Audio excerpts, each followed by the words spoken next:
For more on this developing story, we welcome in retired Air Force General Mike Hayden. General Hayden, also former director of the CIA and the NSA, currently a principal with the Chertoff Group. Mike, we always appreciate your time. In these situations, whether you were at Langley or with the NSA or in the military, what do you go through trying to get details and evaluate these news reports?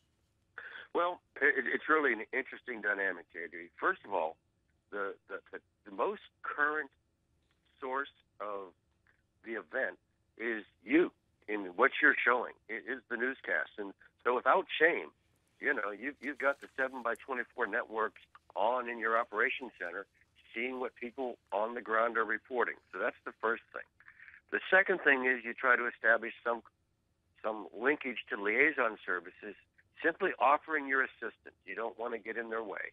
So I'm sure Station Chief in Paris is talking to DGSC saying, we stand at the ready for any request you might have. And then finally, JD, you take that long, deep sigh and tell your people, okay, dive into those databases now that are characterized by the phrase big data because there's so much in them, and begin to explore, was there anything we had that went unnoticed that may have pointed in the direction of this event? General, the French President Hollande was at the scene. He is quoted as saying that France is in a state of shock, but I've also seen quotes saying that the French had foiled a couple of would-be terror attacks in recent days. What do you know about the activities in Paris and why Paris would be such a target for terrorists? Well, let's compare France and the United States, and there's some good news and some bad news here, JD.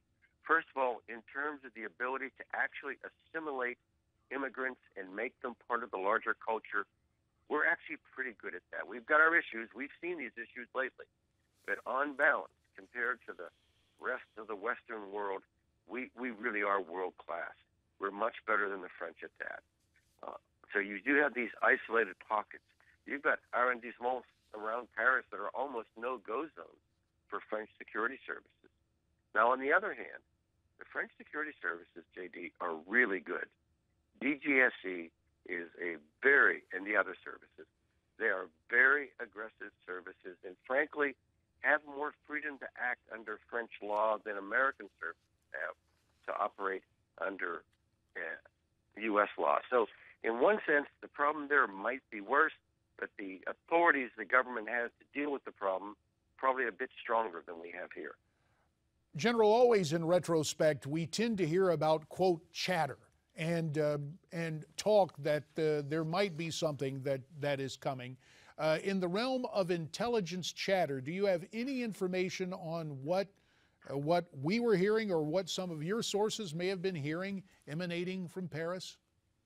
Well, what I have personally, JD, and again, I'm out of government quite a while, but what I have personally is that just this broad base of chatter that ISIS and Al-Qaeda groups, and more often than not, ISIS and Al-Qaeda inspired small groups and individuals were looking for opportunities to take the kinds of actions that you see here today. JD, look, most people with my background 4 or 5 years ago made the conclusion that our enemy's abilities to pull off the mass casualty spectacular was actually very, very low. And then what we were going to get, the kinds of attacks like a drive-by shooting in Little Rock or an SUV in Times Square, or the kind of event that we see today. This is going to be the new flavor of the threat from Islamic terrorism. General Hayden, we will ask you to stand by as you graciously join us this morning to talk about the aftermath of this attack in Paris. We will also be joined by Fred Fleitz, who has spent a fair amount of time in the service of this nation dealing with intelligence matters. So more with Mike Hayden and Fred Fleitz as we continue to monitor the aftermath of the terror attack in Paris here on America's Forum on Newsmax TV. Please stay with us. But we are so pleased today to be able to continue our conversation with retired Air Force General Michael Hayden. Of course, Michael served as director of the CIA and the NSA during his time in government service, currently now in private life as a principal with the Chertoff Group. But Michael, your mission remains the same, assessing security, and inevitably, when we take a look at the different details coming in, admittedly they may change as events warrant, but initial reports had the gunman who assaulted the office with assault rifles and a rocket launcher. Now, what does that tell us? These guys are professional terror guys, hired killers? Well, they certainly look as if they've been well trained, and the presence of automatic weapons, of the rocket launcher, I'm sure it's an RPG-7, suggests that there's a bit of a supply line from North Africa into metropolitan France, which should make the French services very, very nervous. And you know, JD, this brings back into question. You know, you and I have been talking together in the mornings like this for about 9 months now, and I'm trying to push back on the question of intelligence overreach with regard to citizens' privacy. Remember all those discussions coming out of the Snowden revelations? You bet. And now, when something like this happens, you see why we do have intelligence activities trying to find out these things in advance. Respectful of privacy, but there are some things you've got to do if you're going to defend a modern, open, industrial society. And mindful of that, Mike, a Baltimore TV station's website and Twitter account were apparently hacked by an ISIS supporter. That apparently was a group calling itself Cyber Caliphate. Now, do you know anything about that? Any ideas on who might be behind this new group here in the United States? No, I don't.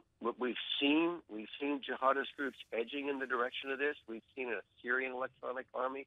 We've got a similar group, clearly sponsored by the Iranian government, going out and creating harm. But one thing we haven't yet seen, JD, and I can't explain it, is to use a cyber weapon to create mass disruption or mass casualties, physical destruction. Jihadists are not cyber stupid, as your last story certainly indicates, but they haven't quite yet used it for those physically damaging attacks. It may just be a matter of time. And we should point out our audience was just looking at the screen grab of the report of the story of this penetration of a television website and Twitter account. They are not cyber stupid. They are somewhat cyber sophisticated, but these groups should not be called supermen. They have their limitations, obviously. And this brings us full circle back to the broader question that you offered just a second ago. Striking that balance between personal liberties and collective security. Yes, we have been talking about it, but with these developments, do you have an appeal for the American people to reassess what that balance should be?